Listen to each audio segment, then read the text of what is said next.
Wake up. I need your help. Oh, what do you need help with? Well, I'm researching different fabrics ranging from the 17th century to the modern day, but I'm having a really hard time connecting them to each other. Do you have anything? Oh, go on YouTube. I just know the video for historical fabrics. There. Let's check it out. Welcome back to a new episode of the Visual Podcast. This week we will be discussing fabric. Now, you probably clicked on this video wondering, what is the big deal about fabric? I'll assume you're already familiar with the common places we see fabric. In clothing, towels, bed sheets, carpets, and even curtains. You know, those things you use to keep the sun out of your room when you want to keep sleeping. Well, fabric has a greater historical significance than we might think at first. And before you ask, no, this is not exclusive to the fashion industry. However, that was affected too. I'm talking about fabrics like carpets and shawls being used to trade for goods. Specifically, authentic goods created for personal use and not created to turn a profit were highly sought after. One reason was because of their vibrant colors. Another being able to keep women warm in the cold weather. Now, let's take a look at the knotted pallet carpet from 17th century Turkey. Now, according to the Montreal Museum of Fine Arts, the knotted pallet carpet is rectangular shaped. In the center of its design is a dark blue pentagon containing decorative flowers. The outer perimeter contains a heavy detailed pattern consisting of the colors purple, blue, beige, and red, which appear to be washed out due to aging. Now, the reason why I picked this carpet was it was the first piece of fabric seen outside of an academic environment. And I was excited to see a real-life example and to make connections based on what was learned in class. Okay, now that we've gotten over the description of the carpet, let's get into the historical aspects. At that time, Turkey was part of the Ottoman Empire. The Ottoman Empire at that time was really into trading goods with European and Mediterranean countries. As I said earlier, authentic items are highly sought after, and the combination of human greed, expensive raw materials, and long wait times for these carpets to be made can lead to disastrous results, as discussed in class. For example, the British would go into Middle Eastern countries and steal not just the materials to create the carpets, but the people as well, since from a profit standpoint, it costs less money if the end product doesn't need to travel far to its final destination. Another turn of events was the beginning of mass-producing shawls and carpets that were comprised of synthetic materials. While it meant the end products could be made cheaply, in less time, and was more accessible to people outside of the upper class, it also meant that the weavers of these authentic goods were losing money since they could not keep up with the pace of a machine. Now, with all these facts, I actually have a few questions. Like, how do you clean a carpet like this? Remember, this is before Stanley Steamer was a thing. I kid. But in all seriousness, what does the color blue mean? Why do the edges look frayed and not finished or clean? How do they dye the carpet? And in reference to the museum display, why is this rug in particular allowed to be in the open, but the others had to be behind glass? And again, how do they clean it? But the most important question is, what was going on in Turkey during the time this was made? According to the article, Ottoman Deindustrialization from 1800 to 1913, assessing the magnitude, impact, and response by these two people here. Turkey was going through a period of deindustrialization in response to the influx of cheaper manufactured goods from Britain and the rest of Western Europe. Now, another interesting piece of fabric is the Chinese imperial court robe from the Qing dynasty during the 19th century. While it's called a robe, it's not for wearing after a long bath. It is a long gown with long sleeves and wide cuffs that is a combination of blue and gold. There is a larger dragon depicted near the center and smaller ones on each side. There's also foliage and clouds above crashing waves. So, where would you wear this? Why did they choose blue and gold? What is the significance of the waves? During each dynasty, did the capital of the country change? Was it near the coast at this time? What is the significance of the asymmetrical collar design? What is the significance of the design near the sleeves? What else would you wear it with? Shoes? A coat? Would you wear this indoors or outside? How did they dye the fabric? And is it just for rich slumber parties? Now, fashion during the Qing dynasty was primarily to express what class you were in. The more intricate the designs, the richer you were, and the simpler the designs, the poorer you were. Now, the question I really want answered is, what did dragons symbolize? We can assume that the wearer of this coat will be someone of great prestige, because according to Clothed to Rule the Universe by John E. Valmer, to wear a coat with front-facing dragons meant that you are of a higher class than someone wearing a coat with dragons in profile. All right, that's all I have for you guys this week.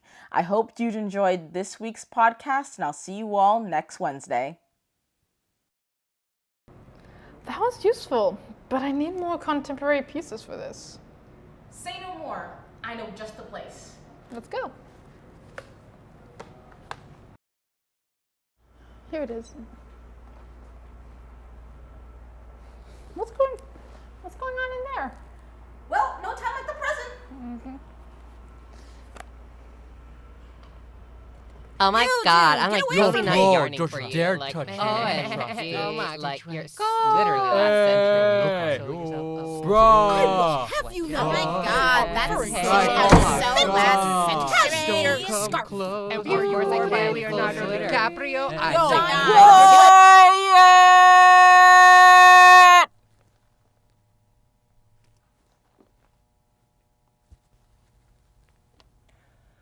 Finally, they stopped. What took you so long? Sounds like emotion. Well, I was gonna ask where all these shawls came from, and then I just got cut off. You have a nice seam allowance. One more word, and you're gonna go in the bin. These students need info on fabric, so introduce yourself, keep it quick, keep a snap. We don't have all day. Hello, I am from Laos, and I was made by the women with the long necks in their village. I was made on a loom and am made from the cotton grown there. I have my sisters, the other scarves. They are made from the raw silk and cotton that they produce there. I'm very delicate and soft to the touch. I measure 12.5 inches by 46 inches. My sisters measure 17 inches by 62 inches and 11 inches by 64 inches. We were bought in Laos by our owner, who was a traveler. She bought us locally like the rest of her goods. Hello, my brother and I are from the Shanghai Silk Museum. We are both made from the very same silk, from the very same silkworms the museum breeds and grows. We are local and are supported by the government to produce local products that are authentic to our region. I am more expensive than my younger brother, but we are still beautiful silk scarves. I measure 21 by 65 inches, while my little brother measures 18.5 by 60 inches. Our owner bought us locally. She thought we were the most beautiful and spent a pretty dollar on us. As you can see, we are the most beautiful of them all. Hi, I'm from Cambodia, specifically Bangkok. I measure 27 by 68 inches and am mass-produced. I was bought locally by my owner and she wears me every year, and so does her daughter. My owner always supports the local artists of the area she visits and buys us scarves for her winter gear. I have bits of gold mirror wiring in me and I'm slightly scratchy. But my owner loves me anyways. I have details of flowers and plant life all over me in reference to the flora that lives in my area of creation. Hi, I was created in Quebec. My mother is a local artisan who prints on pre-made silk fabrics. I measure 14 by 62 inches and I'm made of silk. I was bought by my owner from a friend of my mom who made me. I cannot remember her name since this was years ago, but I do know that my dad worked with my owner for the same company.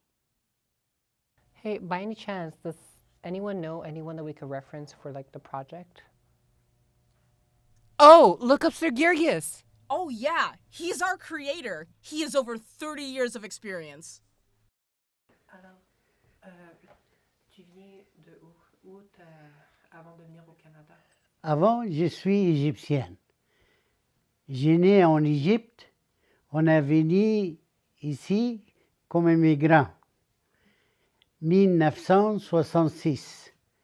C'était a été 19 octobre. On était en Égypte, 21, on est ici. On a passé une nuit au Danemark. Puis quel genre de travail t'as fait? Quel jour? Moi, en Égypte, j'étais comptable. J'ai travaillé dans un magasin s'appelle Rose des Bacs. Ces magasins, c'est comme Eaton, Simpson. C'était un magasin comme ça. J'étais travaillé dans les comptabilités. Puis tu étais comptable pour quel genre de matériel? Est-ce que tu travaillais pour le tissu? Non, on travaille toutes les factures, les choses qui viennent par la journée, ils viennent au bureau, nous autres on fait contrôler. Puis est-ce que tu as déjà travaillé pour les tissus comme genre les... Oui, oui. Et quand j'ai venu au Canada, ici, le seul métier que j'ai, les comptabilités. Mais j'étais un peu de difficulté avec les langues. Alors, j'ai travaillé comme primerie. Mais primerie, tissu, matériel blanc, on rentre dans les machines pour primer avec des papiers et séparer les matériels par les papiers. C'est ça qui était garanti 100%. Il ne change pas les couleurs. Est-ce que les couleurs, tu les choisissais ou comme... C'était quoi la procédure? Ah, le tissu, ça rentre... Avant quand j'étais... En 1966, j'ai travaillé dans une manufacture, grande manufacture. Et à peu près 300-350 personnes travaillent dedans. Il rentre fil, il sort vêtements. Alors, tout il passe dedans. Il fait le tricotage, il fait le matériel, il fait les teintures, il fait les primeries. Après ça, aller pour couper. Après ça, les femmes, il y en a beaucoup de monde travaillent sur les machines à coudre. Et rentrent. Quelqu'un il fait, par exemple, comme une blouse, quelqu'un il fait les cols, un autre il fait les manches, un autre il fait en avant. C'est-à-dire chacun il fait un morceau, après il sort les chemises complètes. Puis est-ce que tu as déjà comme gardé du tissu ou du tissu que tu en avais mis de côté? Ah oui, il y en a tissu aussi, c'est fait pour vendre avec le mètre. Mais le rouleau, à peu près la longueur de mètres, entre 35 et 40 mètres le rouleau. Et il pèse à peu près 55 livres. Puis en termes de comme travailler pour le tissu, est-ce que les machineries, est-ce que ça vous aidait? Ça aide quoi? Ça vous aidait comme les employés à fabriquer le tissu? Oui, non, ça c'est quelque chose, ça passe, comment est-ce qu'on dit, step by step. Étape par étape? Oui, comme ça, et après jusqu'à qu'il finit. Mais rentre fil, tricotage, vient matériel, ce qui est pour primer va primerie, ce qui est pour teinture va faire des teintures, et quand finit ça, il va aux finitions, et bien lavé, le couleur il sort pas. Après ça, il va pour couper. Ça dépend des modèles, comment il y en a du design pour faire les modèles, et coupe. Après ça, coudre, fait vêtements, et après il sort pour vendre. Puis, est-ce que tu t'en rappelles quel genre de tissu qu'il utilisait ou il faisait de tout? Non, on faisait tout. On a des chires, on a des interlocks, il y en a aussi cachemire, il y en a aussi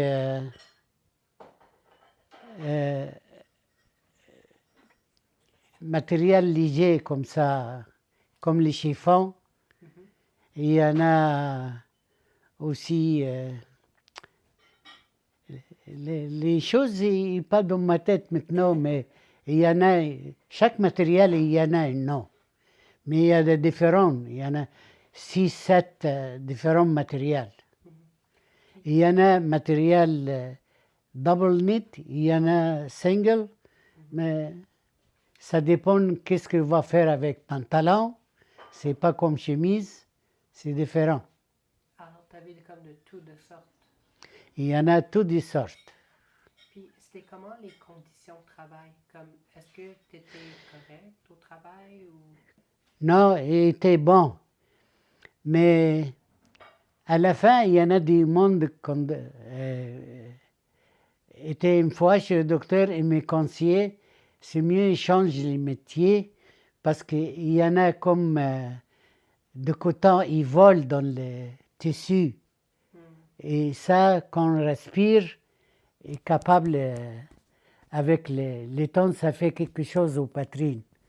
Alors, on m'a conseillé de laisser pour faire trouver un autre métier? un autre métier pour... Ça fait combien d'années que tu travailles pour le tissu? Ah, c'est beaucoup de temps. C'est beaucoup. Moi, je suis arrivé au Canada 1966. J'ai travaillé dans le tissu à peu près 30-35 ans. C'est beaucoup. Oui. Après, j'ai travaillé dans une place et lui, il vend le tissu. Alors, j'ai travaillé là-bas comme primerie. Oui, mais pas beaucoup de temps. Parce que c'était pas bon pour la santé. Ça veut dire, ce qui sort par le matériel, c'est comme du coton. Mais avec le temps, c'est pas bon pour le poitrine.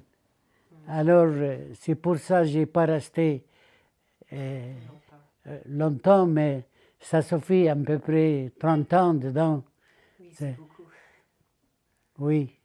Puis, est-ce que les autres employés qui travaillaient là-bas, est-ce qu'eux aussi étaient corrects? Oui, tout le monde, chacun il fait quelque chose.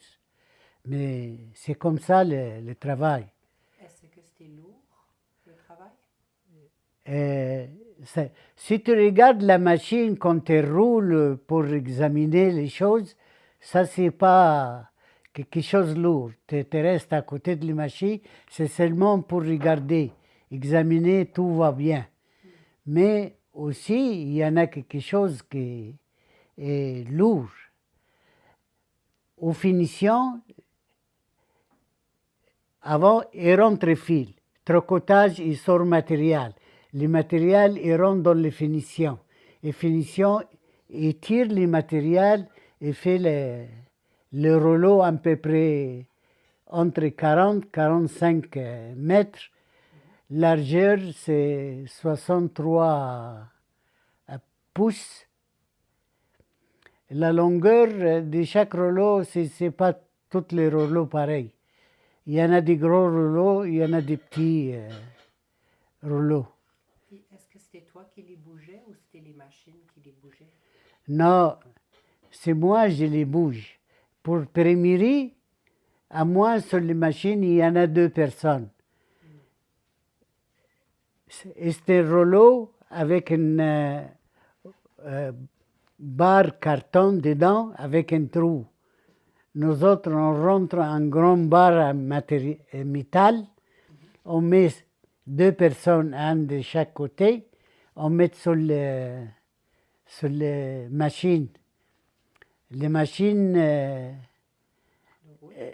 oui, elles roulent et fait, mais avec des chaleurs. Le chaleur, il monte jusqu'à peu près 400 degrés.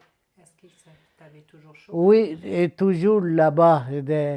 Mais à côté de nous, toujours, il y en a quelque chose avec de l'eau pour, de temps en temps, boire un peu d'eau.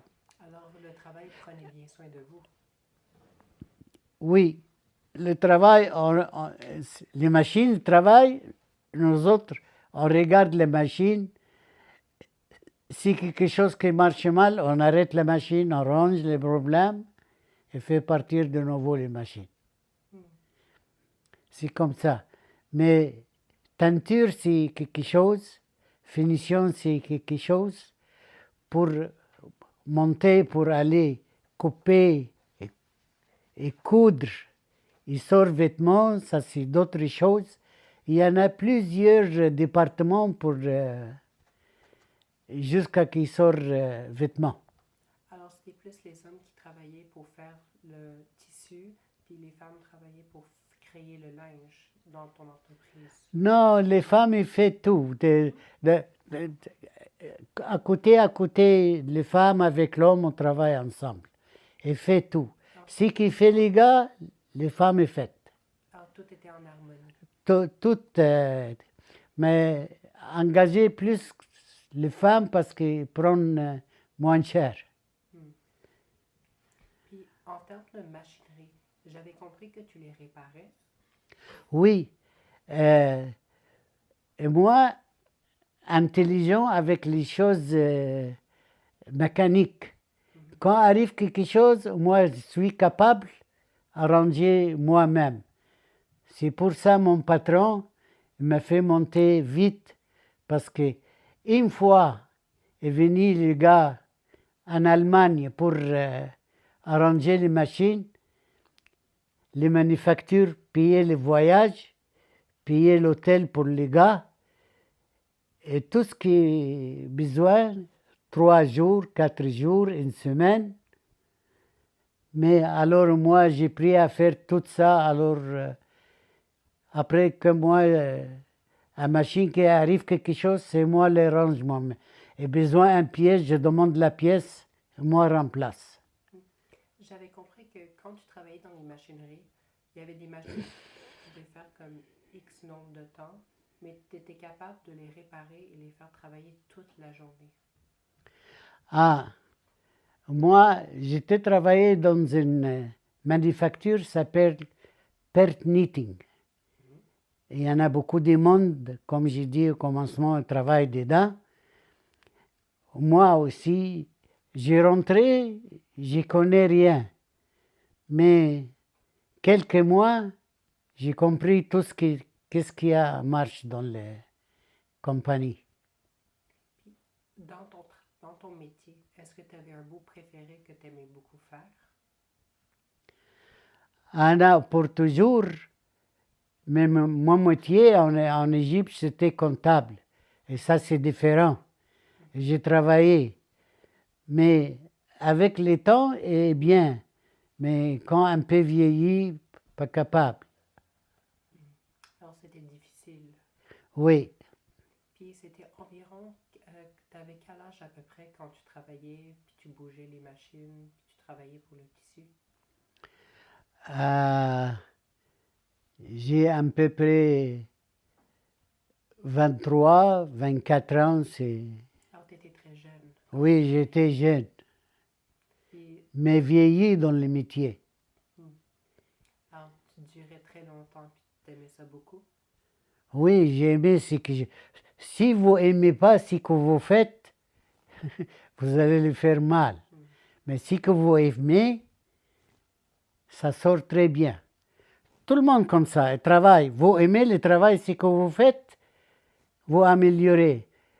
Si vous faites parce que obligé de le faire, ça c'est une autre affaire. Ok. Mais merci beaucoup pour répondre à mes questions à propos de ton travail. J'apprécie ça beaucoup. Bienvenue. N'importe quel temps vous voulez demander quelque chose, avec grand plaisir.